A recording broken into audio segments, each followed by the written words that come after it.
현재 오피스텔에 거주 중인데 윗집의 소음 때문에 너무나도 힘이 듭니다. 아이가 뛰어다니는 소리, 가구를 옮기는 소리, 음악 소리 등 낮밤 가릴 것 없이 너무나도 시끄러운데요.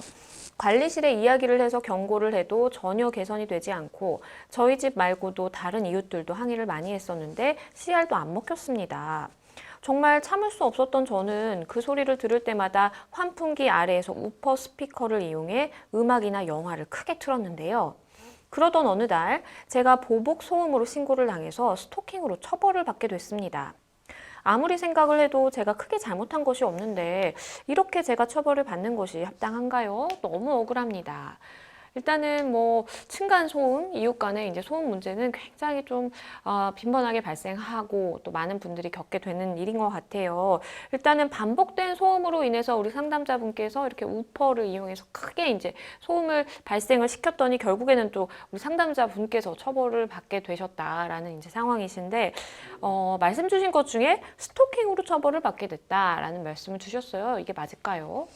네, 이제 우선은 이 사안의 경우에는 사실상 이제 스토킹에는 해당하지 않을 걸로 보이는데요. 스토킹은 스토킹 처벌법에서 규정을 하고 있는데요. 그 행위를 구체적으로 정하고 있고요. 그래서 지속적으로 스토킹 행위를 반복적으로 해야 되는데 사실 이제 음향 기기를 크게 트는 것만으로 스토킹에 해당한다고 보기는 조금 어려울 것 같습니다. 네, 일단은 뭐 우리 상담자분께서는 뭐 스토킹으로 처벌을 받게 생겼다라는 말씀을 주셨는데 법적으로 이제 스토킹 처벌법을 보면 지금 우리 상담자분의 행위는 스토킹에 해당한다라고 보기는 좀 어렵다라는 말씀을 주셨어요.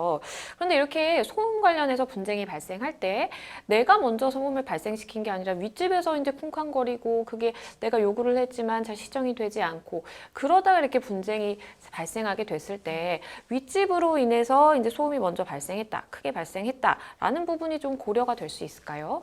네, 이제 이 사안 같은 경우는 스토킹 처벌법 적용은 안 될 수 있지만 이제 경범죄 처벌법이라는 게 적용이 될 여지가 있는데요. 네. 이제 경범죄 처벌법에서 인근소란죄라는 걸 규정을 하고 있고요. 뭐 악기, 라디오 같은 거를 소리를 지나치게 크게 내거나 큰 소리를 내서 이웃을 시끄럽게 하는 경우에 3만 원 이하의 벌금, 범칙금을 내게 하는 그런 제도인데요.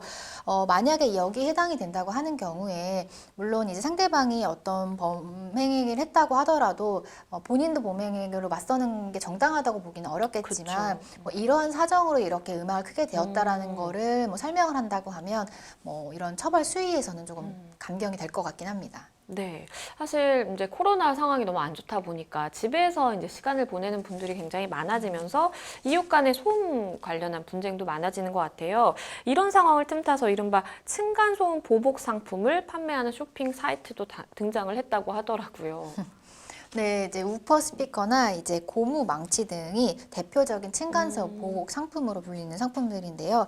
이 밖에도 윗집을 괴롭히기 좋은 음악, 귀에 거슬리는 발자국 소리, 의자 끄는 소리 등 생활소음을 녹음한 컨텐츠 상품도 쉽게 찾아볼 수 있습니다. 이제 경찰이 와도 처벌받지 않을 수 있다면서 우퍼 스피커를 홍보한 업체도 있고요. 다른 쪽으로는 소음이 전혀 새어나지 않도록 하는 방음 처리된 보복 스피커 등 다양한 제품들이 판매가 되고 있다고 합니다. 그럼 마지막으로 이렇게 층간소음으로 인해서 내가 이웃 간에 갈등이 생겼을 때 누군가의 좀 도움을 받아볼 수 있을까요?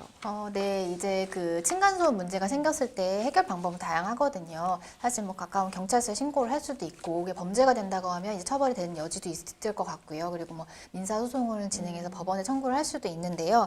이제 그 환경부 산하기관에서 최근 급증하는 이제 주택 공간에서 층간소음 문제로 인한 이웃 간의 분쟁이 이제 사회의 문제로 좀 확대가 되면서 이를 해결하고 예방하고 이제 분쟁을 합리적으로 해결하기 위한 어떤 설치한 부서로 이제 이웃사회센터라는 곳이 있거든요. 네. 그래서 만약에 층간소음으로 좀 급하시거나 뭔가 분쟁 조절이 필요하시다고 생각하시면 이웃사회센터로 연락을 해보시는 것이 좋을 것 같습니다. 네, 우리 상담자분도 일단은 워낙 윗층에서 나는 소리가 거슬리다 보니까 나도 이렇게 우퍼 스피커를 이용해서 이제 소음을 발생시키게 된 상황이신데 변호사님 말씀해주신 것처럼 이 층간소음 이웃사회 센터를 이용을 해보신다라든지 이 분쟁을 내가 이웃 간에 어쨌든 분쟁이 발생했으니까 좀 잘 지혜롭게 풀어가기 위해서는 어떻게 좀 행동을 해야 되는지 이런 상담들을 좀 받아보시면 큰 도움이 되시지 않을까라는 생각이 듭니다. 잘 해결이 되셨으면 좋겠습니다.